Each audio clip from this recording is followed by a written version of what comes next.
Some stories don't begin with wealth, power, or fame. They begin with a whisper on a dying woman's lips. A whisper so heavy, it could destroy everything one man had built his life upon.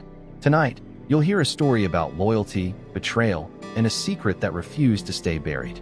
A story where an old maid's final wish forces a millionaire to face the one truth he's feared all his life. But before we dive deeper, pause for just a second. Tell us in the comments where you're watching from.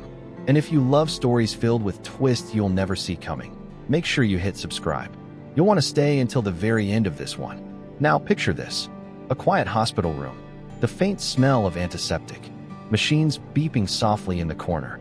Outside, rain beats against the glass like a warning.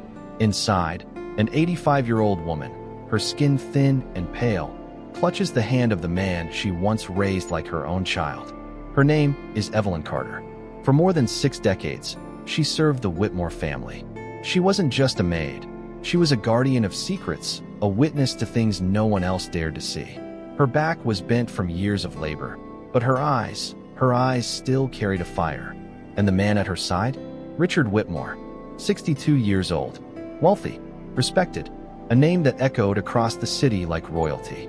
But in this room, under Evelyn's piercing gaze, he wasn't a millionaire. He was a boy again, a boy facing the one woman who had always told him the truth. Her frail lips trembled as she drew him closer. "Richard," she whispered, her voice thin but sharp. "There's something you must know. My last wish." Richard's stomach tightened. He tried to speak, but her grip silenced him.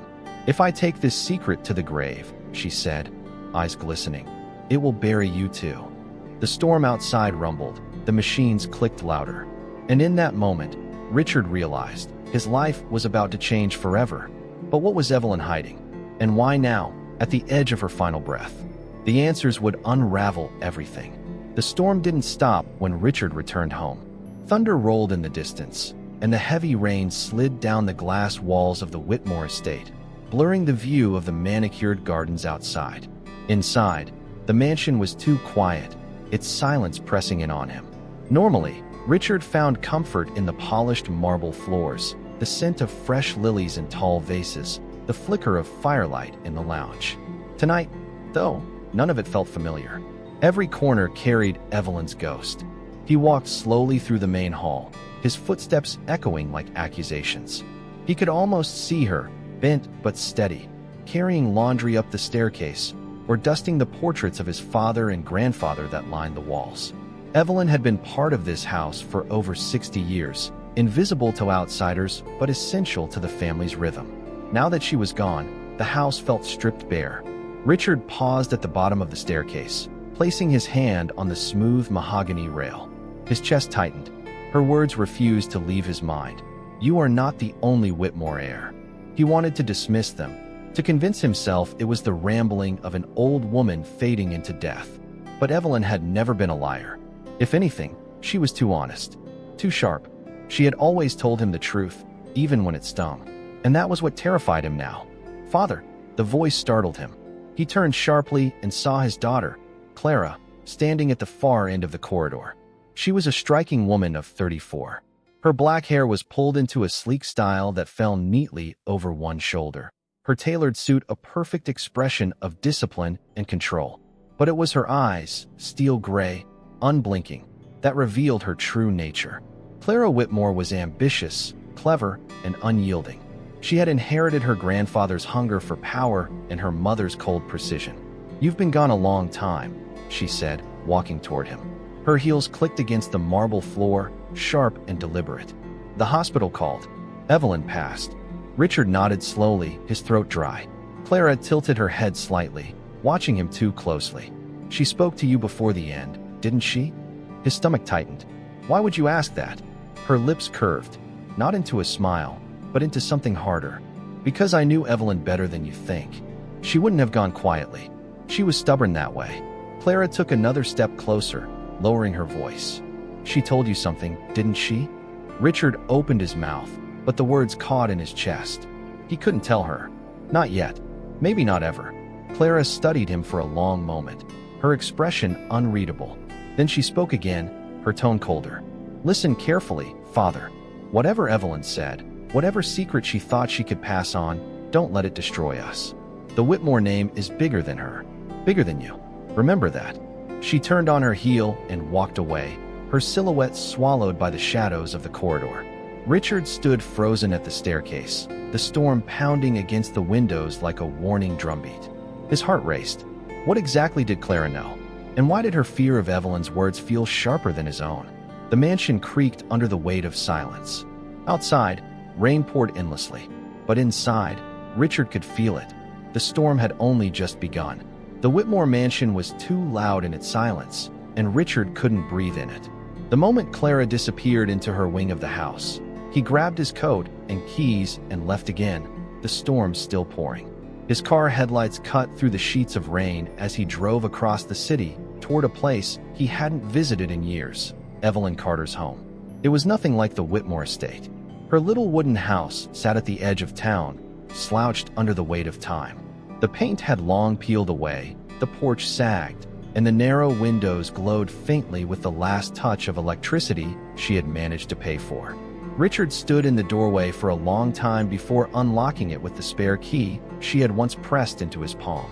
Inside, the air was thick with dust and old memories. The floorboards creaked under his weight. On a small table by the door, her glasses rested neatly beside a half-finished Bible, as if she had simply stepped out for a moment. The hum of the storm outside made the house feel even lonelier. Richard's eyes drifted to a trunk in the corner. It was old, scarred with scratches, and bound with fraying rope. Something about it called to him. He knelt, his hands trembling as he untied the knot and lifted the lid. Inside were neatly folded clothes, faded photographs, and, beneath them, a stack of letters bound together with twine. The ink had bled with time, but the handwriting was unmistakable. Evelyn's. His chest tightened as he flipped through them. The words weren't the clipped notes of a servant. They were letters filled with love, longing, and secrets. Mentions of a man, whispered promises, and one repeated phrase. "Our child deserves more than silence." Richard's breath caught. His father's name was written more than once. His throat went dry. His mind swirled with questions. Had Evelyn really been writing to his father? A sudden flash of headlights cut through the cracked blinds. Someone had pulled up outside. Richard's pulse raced. He shoved the letters back into the trunk and closed it, his heart pounding in his ears. Who else knew about this box? And why were they here now? The following morning, Richard found Clara waiting in the study. She sat behind his desk, one of the letters spread neatly across the polished wood. Her gray eyes flicked up at him, sharp as knives. "You went to her house," she said flatly. Richard froze. "You followed me." Clara tapped the letter with her finger. "No, I anticipated you." He stepped closer, anger and fear boiling in equal measure. "These are Evelyn's words. You had no right." "I had every right," Clara snapped, her voice like a whip. "I knew this was coming. I knew she wouldn't go without trying to drag our name into the dirt." Richard clenched his fists. Drag our name? Evelyn devoted her entire life to this family. Clara leaned forward, her voice dropping lower. "And that's exactly why she's dangerous. People like her, Father, they live in the shadows too long, and when the end comes, they want the light. But the Whitmore name cannot survive her truth." Her strength was her resolve, but Richard could see the flaw underneath: fear. Not just of scandal, but of losing control. He picked up the letter, reading Evelyn's familiar handwriting. He must know the truth, even if it destroys us. Richard's heart pounded. "She wanted me to find someone. To make this right." Clara's eyes flashed. "And if you do, you'll destroy everything this family stands for. Do you want headlines? Do you want whispers at every boardroom table? Do you want our legacy turned into a circus?" He said nothing. The silence between them was more dangerous than any argument. Finally, Clara stood. She leaned close, her words cold enough to freeze him. "If you love this family, bury those letters. Burn them. Forget she ever spoke." Then she walked out, leaving him alone with Evelyn's words echoing in his chest. Richard sank into the chair, staring at the letter. He could feel the walls of the mansion pressing in. Clara's warning was clear, but Evelyn's dying request was louder. Which promise would he honor, the living or the dead? Sleep did not come that night. Richard sat in the library, the letters spread across the table. Each word was a dagger, cutting deeper into the life he thought he knew. The rain had stopped outside, but the storm inside him raged on. One letter, more worn than the others, caught his eye. It was written not in Evelyn's hand, but in his father's bold script. You asked me to give the boy my name. I cannot. My world will not allow it. But know this, Evelyn, he is mine, and he will always carry my blood. Richard's hands trembled as he read it again and again. The truth was undeniable. Evelyn's son was his half-brother. The weight of betrayal pressed on his chest. His father, the man he had idolized, had lived a double life. And Evelyn, the woman who had raised him, had carried that truth in silence for decades. He closed his eyes, hearing Evelyn's frail voice once more. Promise me, Richard. Find him. Richard whispered into the empty room, his voice breaking. But where is he? And why did you keep him hidden from me all these years? The fire in the hearth crackled, casting shadows across the walls. Richard felt the weight of generations staring down at him from the portraits above. His father's painted eyes seemed to mock him. A chill ran through him as the realization settled. Somewhere out there was another Whitmore, another heir, another life tied to his by blood. But who was he? And what would happen when the world discovered him? Richard clenched the letter in his fist. He knew one thing for certain. Evelyn's last wish had already begun to unravel everything, and there would be no turning back. The morning sun crept through the mansion's tall windows, but Richard hadn't slept. The letters lay spread across the library table like evidence in a trial he wasn't prepared for. Evelyn's words echoed endlessly in his mind. Promise me, Richard. Find him. But where would he even begin? The letters were fragments of a puzzle, names and places mentioned in passing, half-coded by time. He needed help, someone who could chase shadows and make sense of half-truths. That's when he thought of Samuel Brooks. Samuel wasn't just a private investigator. He was an old friend, a man Richard had once trusted with sensitive business matters when the family empire was under fire. His hair had thinned, his trench coat was always wrinkled, but his eyes, sharp, watchful, missed nothing. They met in a corner booth of an old diner, far from the glittering towers of the Whitmore name. The smell of fried bacon and cheap coffee filled the air, a strange contrast to the weight of what Richard was about to confess. Another heir? Samuel repeated, leaning back. That's something I don't hear every day. Richard slid a letter across the table. Evelyn's son. My father's son. My half-brother. Samuel studied the faded ink for a long time. Then he sighed. If this is true, you know what happens when this gets out. Bloodlines, inheritance, scandals. You're risking everything. Richard's jaw tightened. I gave her my word. Find him, Samuel. I don't care what it costs. Samuel hesitated, his spoon clinking against his coffee cup. All right, but understand this. When you dig into graves, sometimes the bones don't stay buried. And sometimes they come back to haunt you. Richard swallowed hard, realizing the truth in his words. As Samuel left the diner with the letters tucked under his coat, Richard sat alone, staring at the rain-streaked window. Somewhere out there, another Whitmore lived his life in silence, unaware of the storm about to hit him. But would finding him bring peace to Evelyn's memory, or chaos to everything Richard still had left? That evening, Richard found Clara waiting in the garden, her posture as rigid as the marble fountain behind her. The rain had stopped, but the stone paths were slick, the air heavy with the smell of wet roses. You hired Brooks, didn't you? She said, her arms crossed. Her voice was calm, but her eyes burned with accusation. Richard didn't answer. He didn't have to. Clara stepped closer, heels clicking sharply. Father, listen to me. If you go through with this, you're not just looking for a man. You're digging up a scandal that could destroy us. Do you have any idea what will happen if the world learns Evelyn carried your father's child?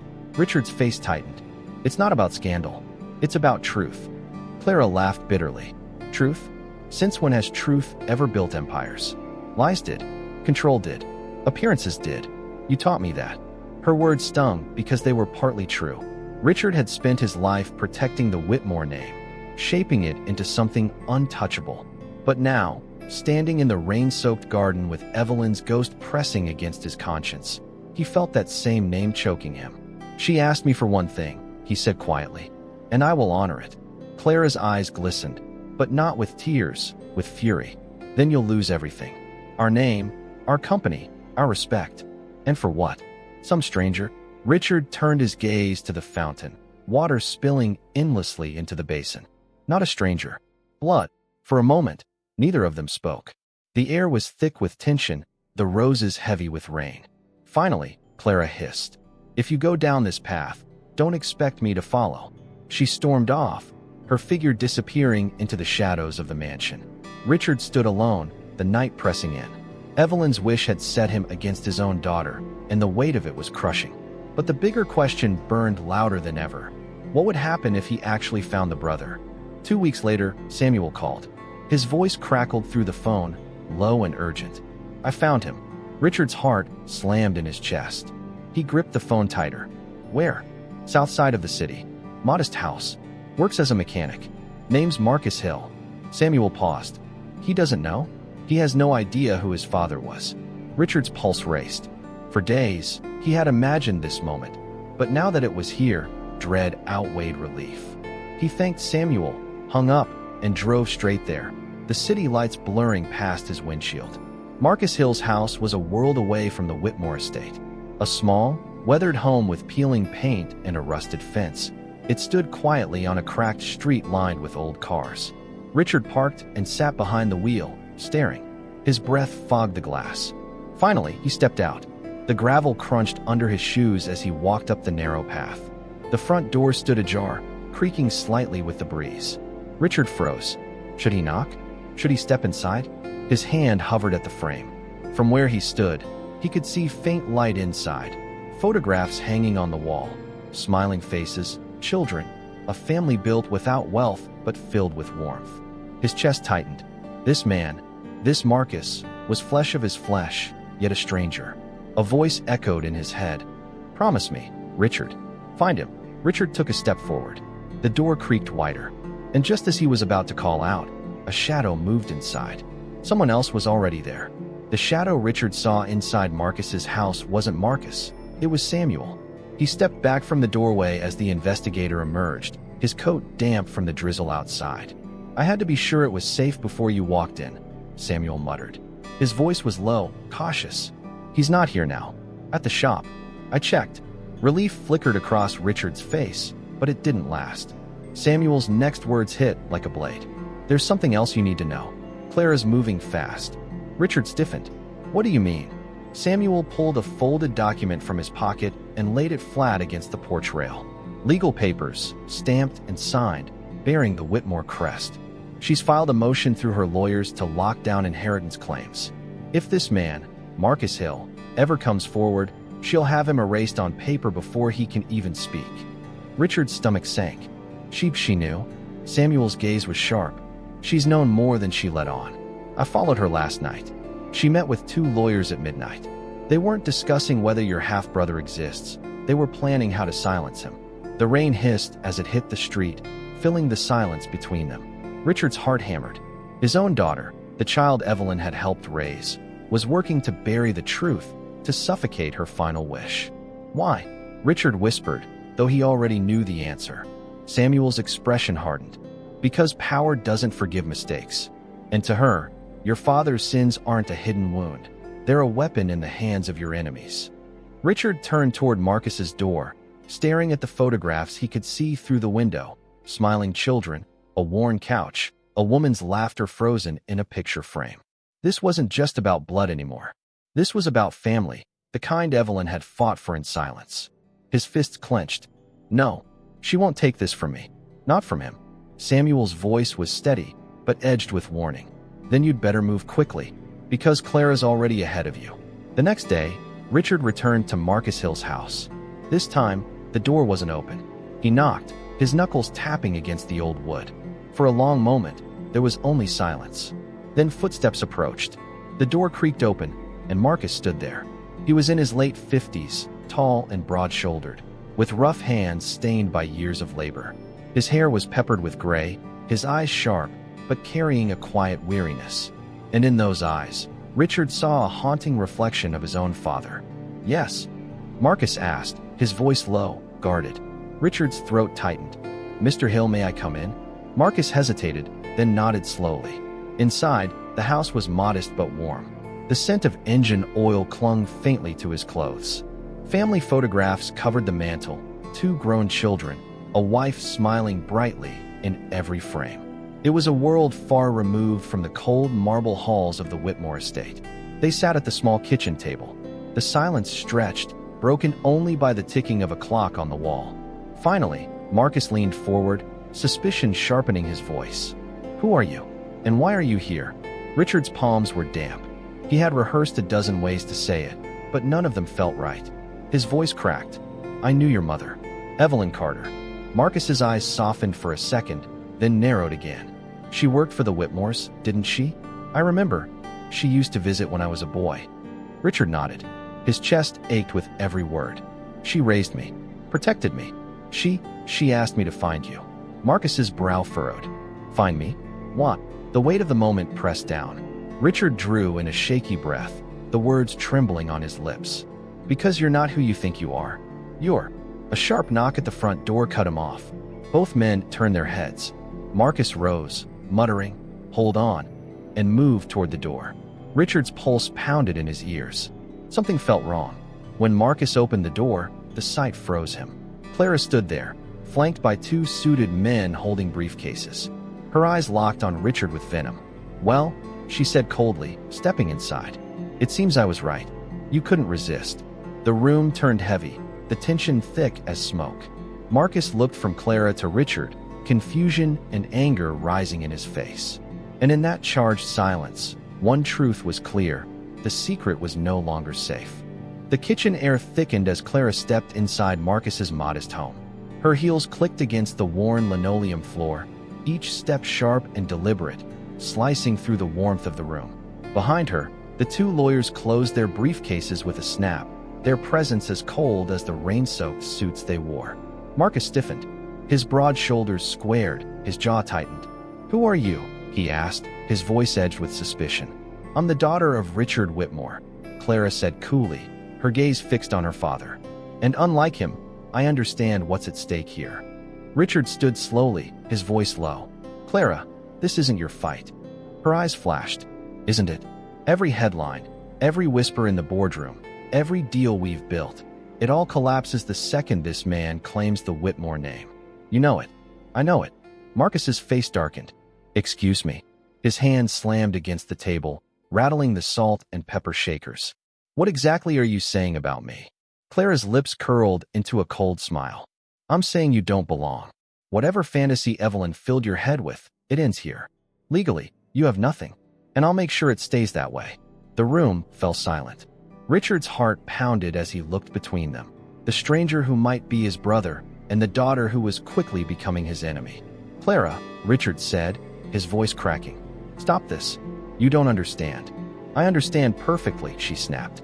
Her flaw, her paranoia, gleamed brighter than ever. "You're willing to throw away everything for a maid's lie." Marcus shot to his feet, his chair screeching back. His eyes blazed with fury. "That maid was my mother, and if you think you can erase her, you'll have to erase me too." The words hit Richard like a thunderclap. He saw Evelyn's eyes in Marcus's rage, her dignity in his defiance. Clara's lawyers slid papers across the table. "Sign this agreement, Mr. Hill," one said smoothly, "and you'll be compensated for your silence." Marcus shoved the papers back. "Keep your money." The air vibrated with anger, betrayal, and something deeper, truth clawing its way to the surface. Richard felt his chest tighten. He could no longer stand in silence. "Enough!" His voice thundered, echoing off the small kitchen walls. Both Clara and Marcus froze, staring at him. Richard's hands trembled, his face pale. "We're not signing anything. Not today. Not ever." But even as he spoke, one question gnawed at him. Was he strong enough to face what would come next? That night, Richard returned to Evelyn's crumbling house, his soul torn apart. The confrontation had left scars: Marcus's anger, Clara's fury, the stench of lawyers turning blood into contracts. He needed answers. Answers only Evelyn could give. The old trunk still sat in the corner, its lid slightly ajar from where he had last rifled through it. Richard knelt down, his fingers trembling as he sifted through the clothes and photographs again. Something caught his eye, a thin crack along the bottom panel. He pressed gently, and the wood gave way. Hidden beneath the lining was a small tin box, rusted but intact. His heart leapt. With effort, he pried it open. Inside lay a folded envelope, sealed with wax. Evelyn's handwriting scrawled across the front. For Richard, only when I am gone. His breath hitched. Carefully, he broke the seal. The letter inside was fragile, the ink faded, but the words struck with the weight of a hammer. Richard, by the time you read this, I will be gone. You must know the truth, though it pains me to write it. Marcus is your brother, not by name, but by blood. Your father loved me once, but his world would never allow him to love us openly. So I carried his secret, and my son grew in the shadows of a name that was never his. I never told you, not because I doubted you, but because I feared you would carry the same burden your father did, the choice between truth and reputation. I could not ask a boy to bear that weight. But now, you are not a boy, you are a man, and you must choose. Richard's vision blurred with tears. Her voice, even in ink, was fierce and unwavering. The letter ended with a plea that stabbed at his heart. Do not let Marcus die as I have lived, in silence. Give him the name he was denied, or at least give him the dignity of truth. Promise me, Richard. For me. For him. The paper slipped from his hands. He sank onto the floor, Evelyn's words echoing like a commandment. His father's betrayal, Clara's schemes, Marcus's defiance. All of it collided into one unbearable truth. Richard whispered into the empty house, his voice breaking. How do I keep a promise that could destroy everything? The rain outside beat harder against the windows, as if urging him to decide. But could he? The sky was gray the morning of Evelyn Carter's funeral. Clouds hung heavy, and the steady drizzle soaked the cemetery grass until it clung to every shoe like mud. Dozens gathered, neighbors, old acquaintances, a few staff from the mansion. But to Richard, their faces blurred into a single, watchful crowd. He stood at the front, his coat damp, Evelyn's final letter folded in his pocket. The coffin rested before him, dark wood glistening with raindrops. Somewhere behind, Marcus stood in the shadows, his shoulders hunched, his eyes fixed on the ground. Clara was there too, her posture perfect, her expression hard enough to break stone. The priest's voice droned softly, speaking of service, sacrifice, and faith. Richard heard none of it. His heart thundered with Evelyn's last plea. Do not let Marcus die as I have lived, in silence. When the time came for family and friends to speak, all eyes turned to him. He stepped forward slowly, his shoes sinking into the wet earth. The crowd hushed. Even the rain seemed to soften. Richard cleared his throat, his voice trembling at first. Evelyn Carter was more than a maid. She was the backbone of my life. She raised me, taught me discipline, gave me comfort when no one else could. She was family. The words cracked in his chest. He felt Clara's eyes drilling into him, warning him, daring him not to go further. But when he looked toward Marcus, silent, alone, drenched in rain, he saw Evelyn's face staring back at him. His breath caught. This was the moment, the decision, to reveal or to remain silent. The crowd waited, leaning closer, sensing the tension in his pause. Richard's hand brushed against the folded letter in his pocket. His lips parted, but then he stopped. His throat closed. The truth hovered on his tongue, but refused to come out. He looked at Marcus again, at Clara, at the mourners who would carry every word beyond these gates. His silence stretched into eternity. Finally, he lowered his gaze and whispered only, "She deserved more than we ever gave her. May she finally rest in peace." He stepped back, his chest heavy, his heart screaming at the words he could not speak. Marcus turned his head, his eyes piercing Richard's soul. Clara's lips curved into the faintest, victorious smile. And Richard knew. His silence had saved the name, but broken the promise. That night, the Whitmore mansion was silent again, but Richard couldn't escape the storm inside him. He sat alone in the study, Evelyn's letter open on the desk, its ink smudged by his tears. The fire crackled weakly, throwing shadows across the portraits of Whitmore men who had lived and died in silence before him. The words he had spoken at the funeral replayed in his head, but louder still was the silence of the words he hadn't said. He had chosen the family name over Evelyn's wish. He had chosen survival over truth, and the guilt was crushing him. Was this mercy or betrayal? He whispered into the empty room. A knock came at the door. He turned, and Marcus stood in the threshold. His clothes were still damp from the rain, his face pale but fierce. "You couldn't do it," Marcus said flatly. "You couldn't even say my name." Richard rose slowly. "Marcus, Don't. Marcus's fists clenched at his sides. His voice shook, not from anger alone, but from decades of being denied. All my life, I wondered why my mother looked at me with sorrow in her eyes. Now I know. And still, you couldn't give her the truth. Richard's chest tightened. He stepped closer, his voice raw. You think it was easy? To stand there, knowing every word could tear everything apart? You think silence was cowardice? Maybe it was. Or maybe it was the only way to protect you. Protect me. Marcus spat, eyes blazing. You didn't protect me. You protected your name, your empire, your daughter. You betrayed Evelyn. And you betrayed me. The words pierced deeper than any blade. Richard staggered back, his breath shallow. Marcus turned toward the door, his silhouette dark against the flickering firelight. But before he left, he looked over his shoulder.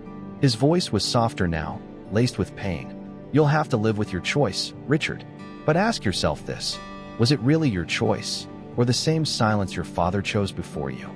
The door shut with a final thud, leaving Richard alone in the dim room, the letter trembling in his hand. The fire hissed, spitting embers, as though mocking him. He sank back into his chair, the weight of Evelyn's last words pressing against his soul. Promise me, Richard. For me. For him. And for the first time in his life, Richard Whitmore wondered if keeping the Whitmore name intact was worth the cost of his humanity. The cemetery was quiet at dusk, the air heavy with the scent of damp earth and freshly cut grass. The mourners were long gone. The rain had finally eased, and only two figures remained. Richard stood by Evelyn Carter's grave, the folded letter clutched in his hand. The words were already burned into his soul, but he carried them anyway, as if keeping the paper close might keep her closer too. The headstone was simple, just her name and 2 dates, but to Richard, it was heavier than any monument. Behind him, footsteps crunched softly on the gravel. He didn't need to turn. He knew who it was. Marcus stopped a few feet away, his hands shoved into the pockets of his worn jacket. For a long moment, neither spoke. The silence stretched, thick with everything left unsaid. Finally, Richard broke it. His voice was low, unsteady. She wanted me to tell the truth. To give you the name you were denied. I failed her. Marcus's jaw tightened, his breath visible in the cool air. You didn't just fail her. You failed me. The words cut deep, but Richard didn't flinch this time. He turned to face Marcus, his eyes red, his voice trembling. You're right. I was a coward. I protected the Whitmore name instead of honoring her wish. And I don't know if I'll ever forgive myself for that. For the first time, Marcus's gaze softened, just slightly. He studied Richard's face, the lines of guilt, the weight of regret, and in them, he saw not the untouchable millionaire, but a man broken by his own choices. Richard stepped closer, his hand shaking as he placed it on Marcus's shoulder. His voice was almost a whisper. Brother. The word hung in the air, fragile, uncertain, but real. Marcus blinked, emotion flickering across his face. He didn't answer, not with words. His silence was heavy, but it wasn't rejection. It was something else, something between anger and reluctant acknowledgement. Richard turned back to Evelyn's grave, his throat tight. I don't know what happens now. Maybe the world never learns. Maybe it does. But I know this. I will not let her memory die in silence again. The wind stirred the wet grass, carrying the faintest sound of leaves rustling, almost like Evelyn's whisper. As Richard and Marcus stood in the fading light, one question lingered, not for them, but for everyone watching their story unfold. Is the truth always worth the cost? Or are there some secrets too dangerous to set free?